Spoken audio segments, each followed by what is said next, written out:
The fluorescent lights hummed their usual monotonous tune as Marcus pushed his cleaning cart down the marble hallway of Thornfield Corporate Tower. At 53, his knees protested with each step, reminding him of the decades spent mopping floors that people barely noticed. But Marcus had learned long ago that invisible didn't mean insignificant. Every surface he cleaned, every trash bin he emptied, it all mattered to someone. That Tuesday evening started like any other.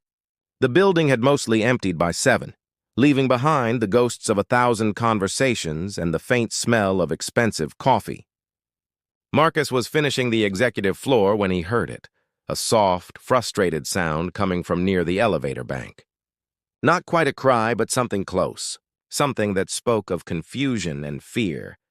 He found her there, a small woman in her 70s, elegant even in her obvious distress. Her silver hair was pulled back in a neat bun, and she wore a cream-colored coat that probably cost more than his monthly salary. But what struck Marcus most were her eyes, dark, intelligent, and currently swimming with tears she was fighting to hold back. "Ma'am, are you all right?" Marcus asked, approaching slowly. She turned to him, and that's when he saw her hands move in quick, desperate gestures. Sign language. She was signing, her movements sharp with frustration. Marcus's heart clenched. He knew that feeling of trying to communicate and hitting an invisible wall. Most people would have pulled out their phone, maybe typed a message or called security, but Marcus didn't do that. Instead, he set down his cleaning supplies and began to sign back. "Slow down," his hand said gently. "I'm here. Take your breath."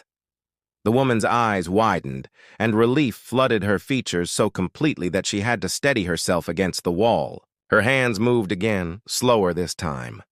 Lost. Waiting for son. Phone dead. "Don't know, floor. Been here hours."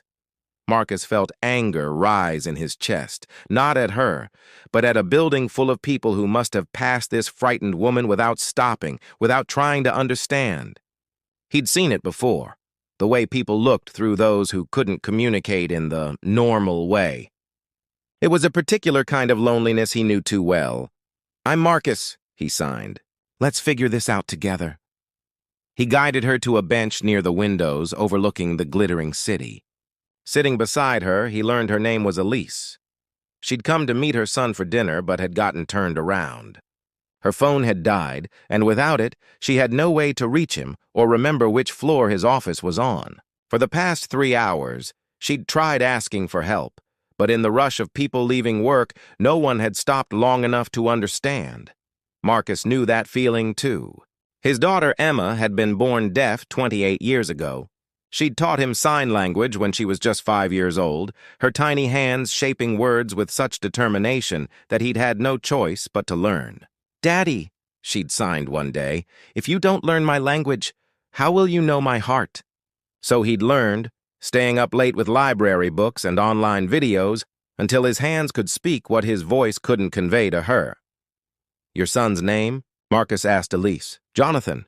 Jonathan Thornfield." Marcus felt his stomach drop. Thornfield. As in Thornfield Corporate Tower.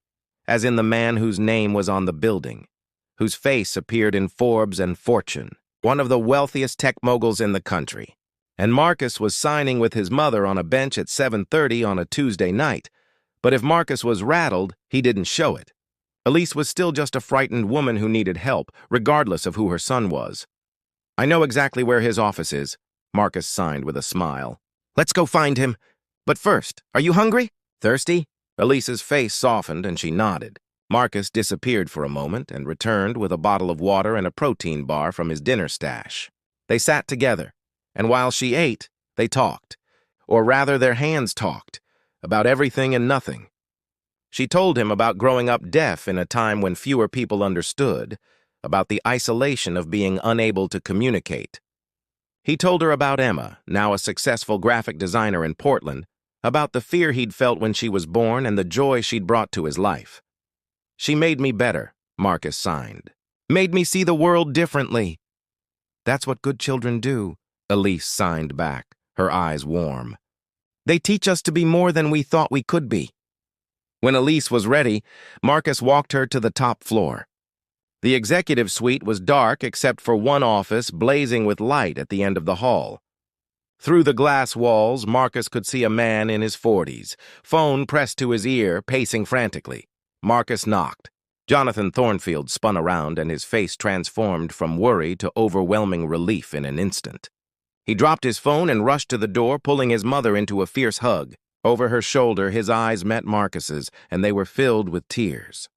"I've had every security guard in the building looking for her," Jonathan said, his voice thick. "I've been terrified." "How did you—" He stopped, seeming to really see Marcus for the first time. The janitor's uniform, the cleaning cart abandoned down the hall, his mother's peaceful expression. Elise stepped back and began signing to her son, her hands moving with animated energy.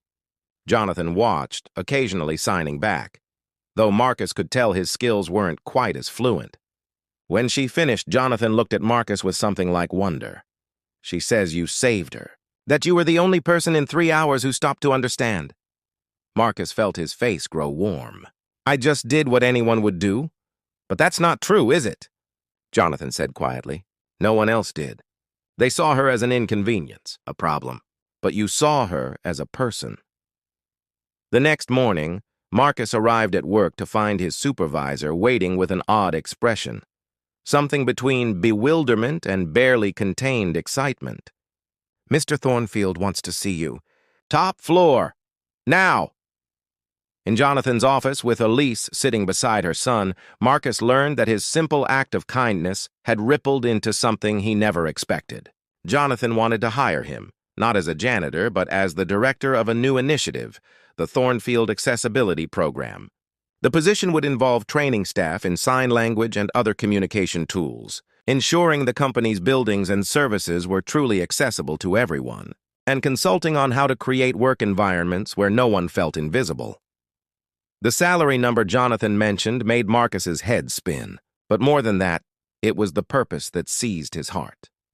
"I don't know if I'm qualified," Marcus admitted. Elise reached across the desk and took his hand. Then, with her other hand, she signed, "You've been qualified your whole life. You just needed someone to see it," Marcus accepted. Over the following months, he transformed not just Thornfield Corporation, but dozens of companies that adopted his model. He hired Emma to help design the training programs. Together, they created something that went beyond accessibility. They created understanding. 2 years later, at an award ceremony where Marcus was being honored for his work, he stood on stage and signed his speech while a voice interpreter spoke his words. In the audience, Elise and Jonathan sat in the front row, and beside them was Emma, signing encouragement to her father.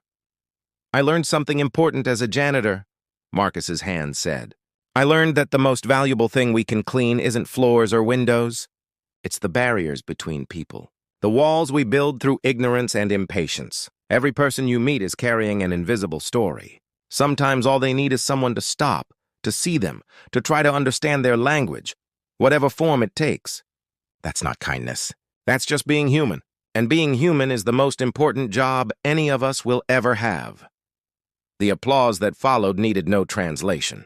It was the sound of hearts recognizing a simple truth, that compassion costs nothing but means everything, and sometimes the smallest gestures create the biggest change.